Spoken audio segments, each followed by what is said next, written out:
Welcome to Mr. Biz Radio, biz talk for biz owners. If you're ready to stop faking the funk and take your business onward and upward, this show is for you. And now, here's Mr. Biz, Ken Wentworth.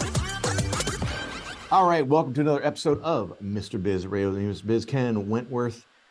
And today, guys, we're going to talk about something. I know we've got a lot of people who watch the show, who listen to the show. I hear from you guys all the time that maybe have written a book and it kind of fizzled, didn't do what you wanted it to do, started a book, never finished it, have thought about writing a book. Probably the latter is the larger percentage of folks, but really thought about writing a book, think, man, I got a book in me, I got 2 or 3 books in me, whatever it might be.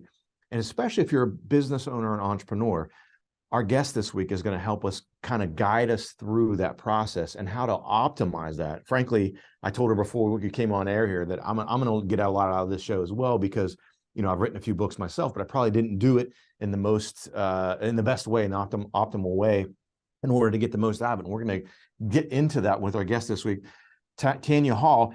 As CEO, Tanya drives Greenleaf Book Group's growth efforts and fosters a culture built around serving authors.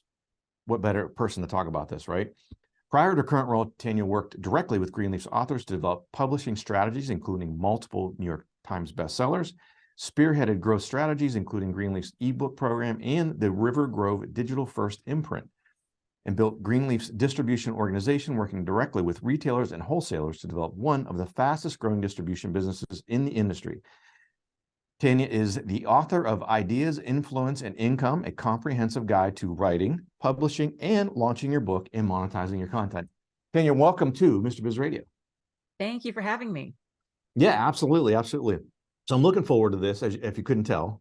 I'm pretty excited about the topic. And I know there's a lot of people, like I said, that watch the show, that listen to the show, that, again, as I mentioned, either have written a book, didn't really get a lot out of it, or started and didn't really see the fruits of the labor and said, heck with it, shelved it, and they're halfway through or whatever it might be, stumbled somewhere along the process, or used a book and didn't get a lot out of it, or have a book in them, whatever it might be. But before we get into all that juicy stuff, tell us, if you would, Tanya, a little bit about your entrepreneurial journey. Sure. So I guess I'm, in full transparency, what they would call an intrapreneur, because I started at Greenleaf after working in the television industry in Los Angeles for quite some time. And to age myself, this was the late 90s, and I was working for entertainment news shows like Extra and the e-cable networks. And it's a harder gig than you would think. So what role did you have, if I could ask? What's that? What role did you have in there? I was a segment producer, so I was the one putting stories together. And isn't it funny? We get to a certain point in our career and you can kind of draw a through line. So it's always been about story for me. So anyways, when I was kind of winding down that career, I had young children at home, and I decided I didn't want to raise my girls in Los Angeles. And this was 2004, and Austin was just starting to kind of come on people's radar as this cool place to live. Yeah. And I came out in April, when it's beautiful in April in Austin, and that's about the only month that it's beautiful. And back then there was no traffic, and every house was missing a zero at the end of it. So I was like, I got to move here. And I found this little company, Greenleaf Book Group, that was like 4 people at the time. And they were looking for someone to run their distribution team, which really wasn't much of a distribution team at all at that point. And I took that just to have a job in Austin when we moved, and fast forward 20 years later, obviously now I'm running it. So the upshot of that journey is that I have done so many roles within Greenleaf that by the time our founder left, they tapped me on the shoulder and said, okay, your turn. And so that's where I really learned, I think, one of my skills, and certainly what I'm passionate about, is building within a company. And I think sometimes that doesn't get enough credit. There's just a lot of reward to be found if somebody does take that entrepreneurial journey. And that's what's led me to where I am today. Interesting. So I need to ask. So I've done a little bit of some TV stuff, some segment things on TV. So how much of a correlation did you draw from being a segment producer to some of the things you've done at Greenleaf? Well, at Greenleaf, I'm not an editor, first, in full disclosure there, because that's certainly an art in and of itself, and crafting an arc, right, in a story. I would say the biggest, the biggest tangent or parallel would be that in any area of media, whether it's television or radio or books or movies, the same dynamics are at play, where there's an oversupply of content and an under demand of eyeballs or butts and seats, or however you want to phrase it.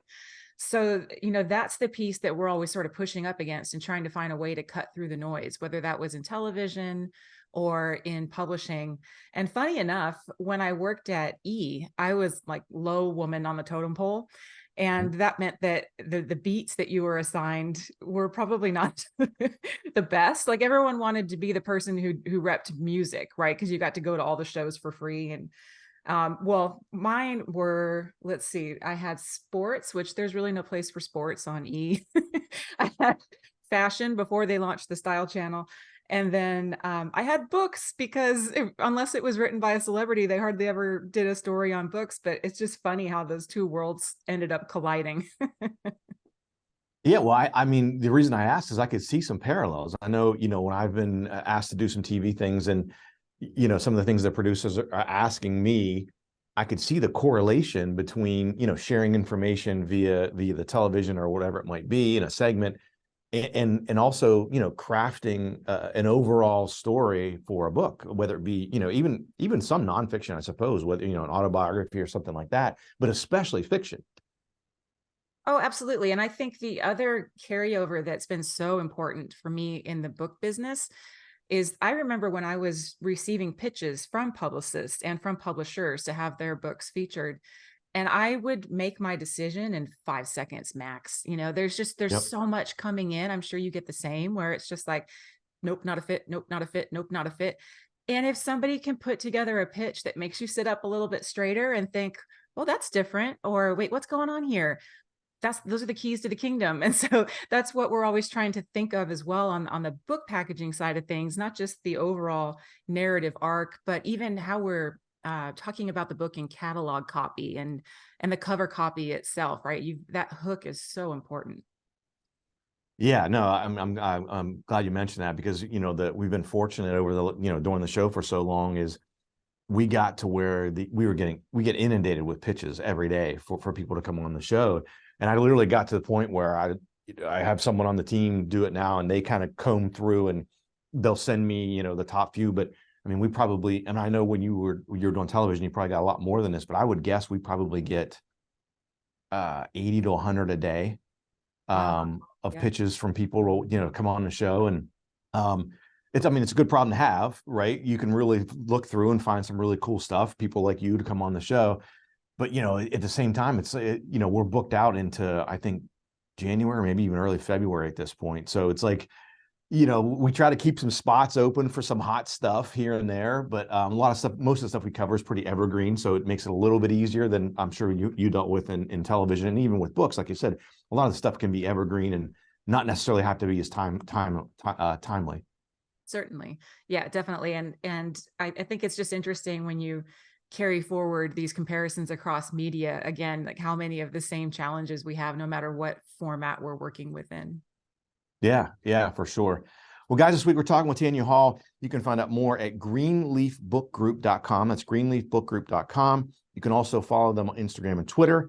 We're going to hit a break here. We're going to come back, and we're going to talk a little bit in the next segment. We're going to dive into a little more details, a little more of the meat here about, when's the right time to write a book, how to get the most out of it, things like that. So come back after the break on Mr. Biz Radio.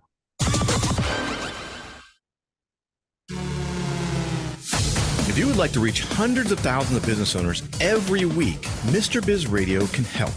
Our show airs globally 7 days a week for more than 25 hours across several internet radio stations, plus 20 plus podcast platforms. Also, video exposure on the new exclusive Mr. Biz Network streaming channel, which gets blasted to 100 plus streaming platforms, and the Mr. Biz YouTube channel, and our 350,000 social media followers multiple times every week.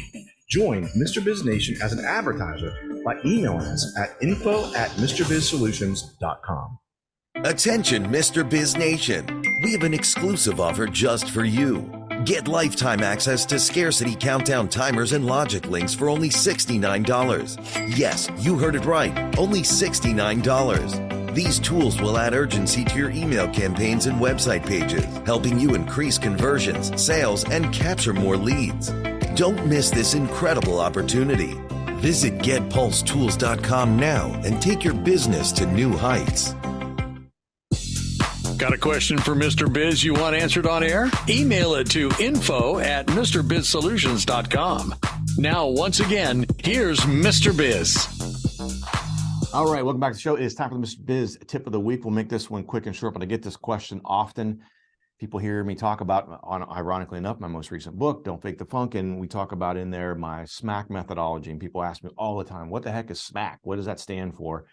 And again, the whole idea behind it is how to achieve massive goals. It's a 4-step process that I kind of unknowingly developed as I was tackling a lot of goals in life, in my competitive athletic career and business and career and family life and things like that. But it's SMAC. The S is start with yes. Really start to think about ideas. Don't shoot down ideas right away. Think outside the box. But when you are presented with a new idea or brainstorming, right away, don't think about, oh, that won't work because. Think of how can it work, right? Start with yes. The M is model expert behavior. Find someone, once you have that idea, find someone who's been there, done that. Even if you're trying to achieve something that's really just unprecedented, someone has done something close to what you've done, you're trying to do probably.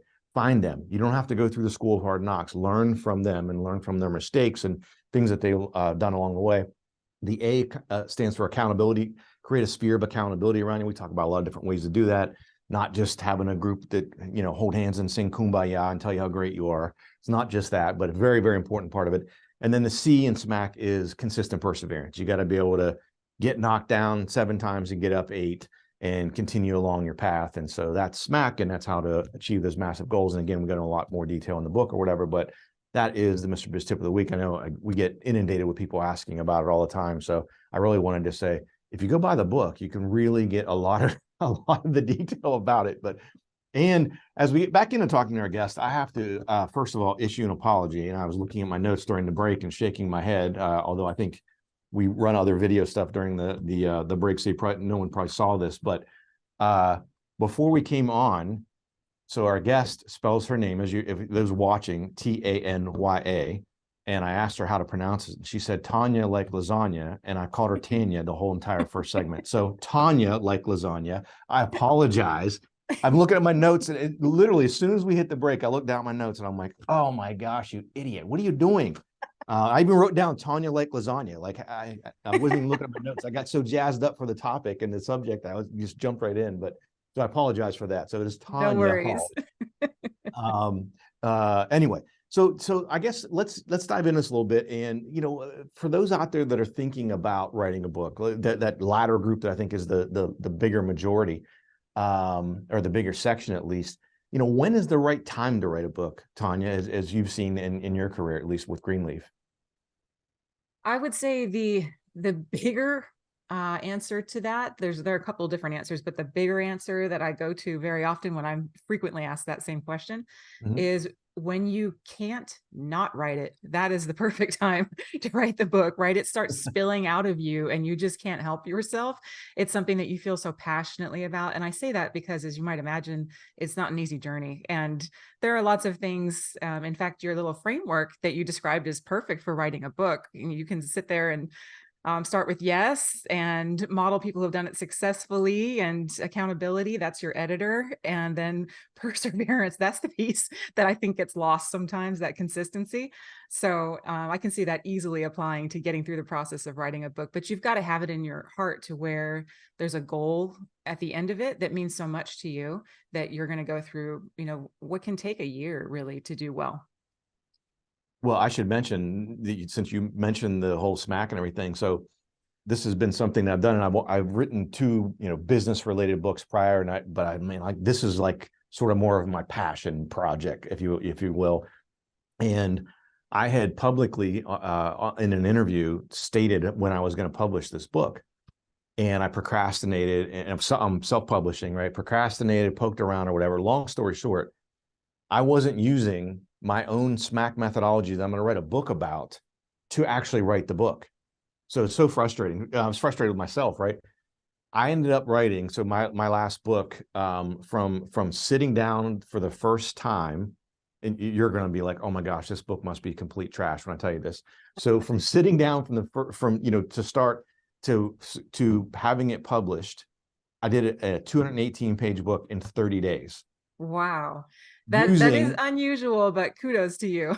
But using that methodology, and Yeah, I had great. committed to a date, and so there was no turning back. I'm not going to like not follow through and do it. Now, those 30 days were, I mean, there were several 20-hour days, and 7 days a week, and trying to work around the family schedule and personal things and all that kind of stuff, and my work schedule and all that kind of stuff. But it just goes to show you, though, that you can do these things. When people say, oh, writing a book is so much, it is 100%. It's a ton of work. It's not easy at all. But look, if a lunkhead like me can write a book in 30 days and it became a bestseller and all that, so it must be at least okay, and it's continued to have legs, a few years later even. If I can do it, and I can do it in only 30 days, certainly you could tackle it and get it done in a year. Give yourself a year and pace it out, and it won't be as overwhelming. I wouldn't suggest trying to do it in 30 days, or you might have more gray hair like me, or you might lose hair if that's your propensity, or whatever it might be. But so interesting stuff. So what are one of the, and I know we're going to talk in the next segment about how to really use it to propel your personal brand and business. So I want to talk a little bit about, without giving away some of that, what are some of the benefits that writing a book can bring to someone, whether it be your personal brand, your business, whatever it might be?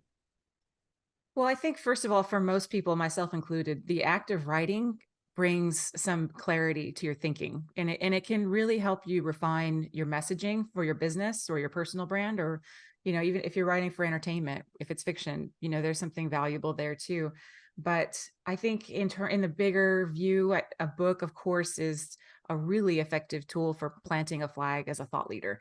And for most of the nonfiction authors that I'm working with, that is the goal. They're trying to extend their visibility and really cement themselves as the go-to person in whatever it is that they've, built all this subject matter expertise in. But that being said, I have other authors who are at a point in their career where they've been very successful and they want to give back. They want to teach other people in the community how they did it. They want to be those models that you described about in your model, right? To where they can say, hey, I did it, and here's what I learned along the way. Here are the mistakes I made that you don't have to make, and I'm here to teach. So it's different for everybody, but certainly for nonfiction, those would probably be the two biggest reasons why people sit down and write a book. Yeah. And I know I've done some of the research for the show. I know you had mentioned, being able to consider a book sort of a holy grail of content marketing. What do you mean by that, Tanya? Yeah, I use that phrase a lot throughout my book, Ideas, Influence, and Income. And I will say it really depends on you having the rights to, like in our model, you have the rights to your book and to your intellectual property rights. So you can repurpose your content in many ways. So the holy grail of content is just in that it's vast, right? It's 60,000 some odd words. And we did a really cool infographic at Greenleaf about how many blog posts exist within a chapter, and then backing into that, how many tweets are in there and how many other social media posts. So you can pull things from this bigger work and put them to work, not only supporting the book, but just highlighting other areas of your expertise and your career and your thought leadership. And that's what I mean about the book being the holy grail. Yeah. Well, I would agree. I mean, it certainly helped. It's certainly helped me. I can't imagine where I would be without having been an author and things like that. It's certainly helped me in a lot of different ways. So we're going to hit a break here, guys. We're running out of time in this segment, but we're going to come back again. Tanya like Lasagna Hall, greenleafbookgroup.com. We'll put this in the show notes as well. And you can also follow Greenleaf on Instagram and Twitter. We're going to come back. We're going to pick her brain a little bit more about how to use a book to propel your personal brand and business. How would you like to have direct access to Mr. Biz to help you run your business more profitably and more efficiently?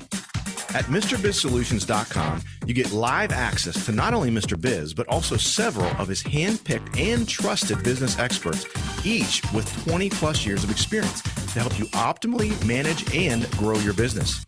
That's just the start of where Mr. Biz Solutions begins. Learn more at MrBizSolutions.com. That's MrBizSolutions.com.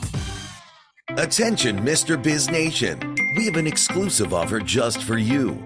Get lifetime access to scarcity countdown timers and logic links for only $69. Yes, you heard it right, only $69. These tools will add urgency to your email campaigns and website pages, helping you increase conversions, sales, and capture more leads. Don't miss this incredible opportunity. Visit GetPulseTools.com now and take your business to new heights. Check out all 3 of Mr. Biz's best-selling books at MrBizBooks.com. Now, once again, here's Mr. Biz. All right, welcome back to the show, and we're going to continue diving in. Tanya's given us some good tips there and some good action items, not necessarily action items yet, but some things to think about in regards to being able to use a book. But I want to dive a little bit deeper into that. So Tanya, what are some ways, I know you've got a whole bunch of these, fortunately we only have about 9 minutes, but what are some ways to use that book to really propel, again, your personal brand or whatever, or your business? Most of our listeners, our viewers are entrepreneurs, business owners, and things like that. Obviously you've got fiction writers who, just want to write a book and get their, their thoughts on a story out there. But what are some ways we can do that? Sure. Excuse me. I think one of the biggest ways is just by the discoverability that a book provides for its author, especially if you're out in the retail landscape. Now, that's a whole different ball of wax. It's not an easy nut to crack. But for instance, I have my book sitting in the airports, and that's a pay-to-play thing, and I've had it there for years. But that's because it brings me authors who have read the book, understand my company's business model, come to me like completely self-qualified and ready to hit the ground running. And it's a beautiful thing. And if I get 4 or 5 of those in a year, it's well worth it. So that type of just retail discoverability is one obvious way. Word of mouth is a wonderful way that the book helps any author who's out there doing a launch and talking about it, doing podcasts like this, or bylined articles. A book launch is an event. So that the first word, of course, of word of mouth marketing is give them something to talk about. And the book in and of itself is that thing. So that's a super effective way. And then as a leave behind, it's interesting that books have this very high perceived value, right? If you've ever moved, people are always like, I feel terrible about throwing out all my books. I guess I'll have to find a library to donate them, but you'll throw out a coffee mug, right? So right. People just really struggle with throwing out a book because it feels like something extra special. So if you are a consultant or a speaker, books are often the leave behind, where if somebody connected with your message on the front end, the book allows them to take a deeper dive and further kind of come into your community and hopefully then hire you for whatever it is that you do.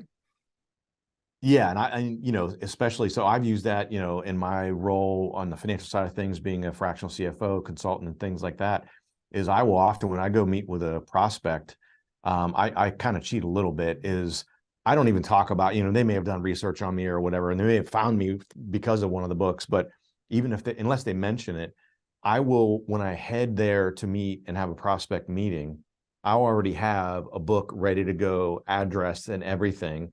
I will leave, go out in my car, write a personalized note, sign the book, stick it in the mailer, and find the nearest post office and mail it to them. Oh, I love it. And every time I've done that, it's a done deal, right? Because again, I think a lot of the feedback I get is, oh my gosh, I didn't realize you wrote a book on this.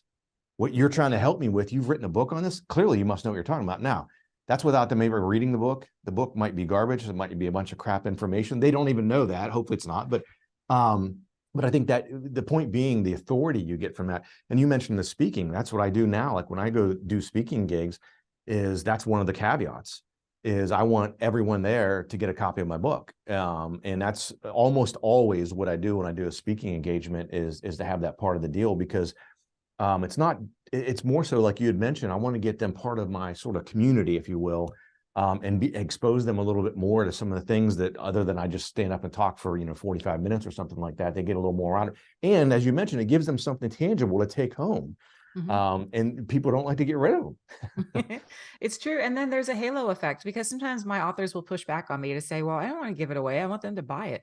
They are buying it if you set up your speaking fees right. Okay. Exactly. So there's that. 100%. But even as a consultant, or, I give away countless copies of my book to people all the time, because if they review it, that's worthwhile to me. That's, going to help my overall searchability on sites like Amazon.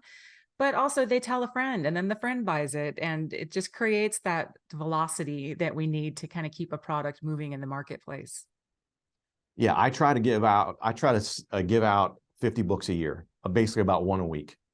And sometimes there are 2 or 3 weeks to go by that there's none, and sometimes then it's 3 or 4 or 5 in a week.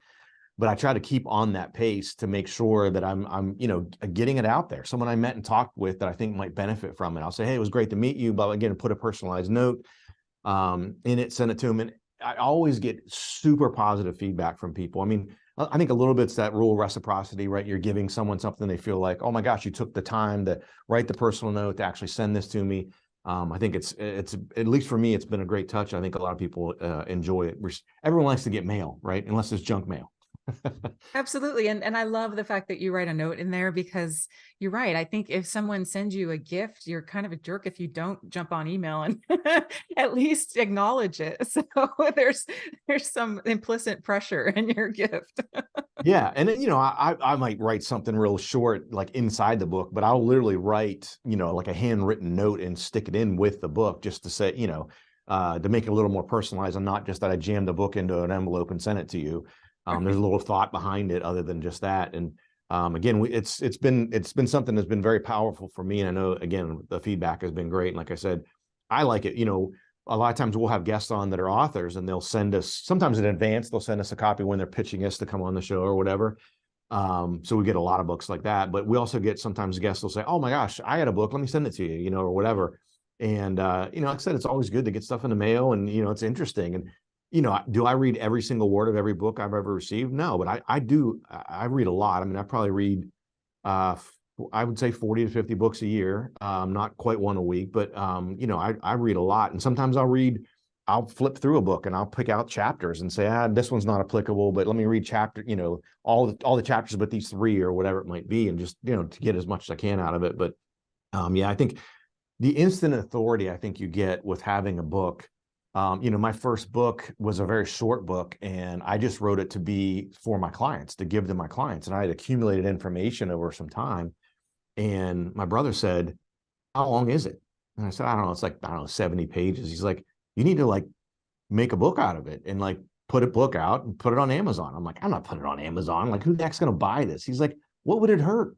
Because I don't know what the process is, but how long would it take you to self-publish on Amazon? Just put it out there. If no one ever buys it, so what? If someone Googles you, they may find the book and say, oh my gosh, this guy's a published author, And that's how the first one started. And it was crazy. I mean, a person was writing an article in the UK, and they found the book, and it was about cash flow. And they wrote an article about the best books on cash flow for business owners, and they ranked it #1. Nice. And I didn't even know it. And next thing you know, I get this thing from Amazon saying, congratulations, you've sold X number of books or whatever. And I'm like, I forgot I even had the book out there. I had to go out and find my login to get on the Amazon platform. I'm like, and I emailed him. I said, you guys made a mistake. This can't be my book. I'm not even promoting it. I'm not marketing it. I'm not even telling anyone it's out there. And then I found out a couple of weeks later that it was this article that just propelled it. So then that gave me the steam to say, well, I think I got another book I would like to write about business stuff. And so then that pushed me into writing the next one, and, the cumulative effect. Mm-hmm. Yeah, you can certainly find a cadence in this process. And I think all of us learn a lot the first time we write a book. And I'll tell you really quickly, one of the main things that I learned was don't skip the outline. I tried to get around doing an outline because I thought, I've been speaking about this for years, I don't need an outline. Well, the problem was I didn't know what to leave out. It wasn't about what to put in. Right. I was going down these supply chain rabbit holes that nobody really cares about except me. So I finally, went back to my editor, tail between my legs, and was like, about that outline.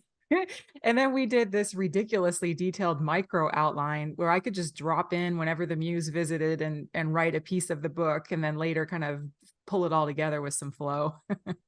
Yeah. Yeah. No, I went through a very similar process. I do mine audio first, have it transcribed, and then edit it down from there. But I have to have an outline, or I'm the same way, especially with audio. I'll just talk forever, and I'll end up with a bunch of crap that no one wants to hear, so much meandering and everything. But Tanya Hall's been our guest. greenleafbookgroup.com. Again, we'll put it in the notes here. Instagram and Twitter, you can follow them as well. Tanya, we're out of time, but thank you so much for coming on the show. I really appreciate it. It was my pleasure. Yeah, absolutely. Guys, thanks for watching. Thanks for listening. Have a great rest of your week. And don't forget, as always, cash flow is king. To become part of Mr. Biz Nation, follow him on all social media platforms or never miss a show by going to MrBizRadio.com. If you prefer free video content, visit the Mr. Biz YouTube channel or check out his streaming channel, which is available on 100 plus streaming platforms.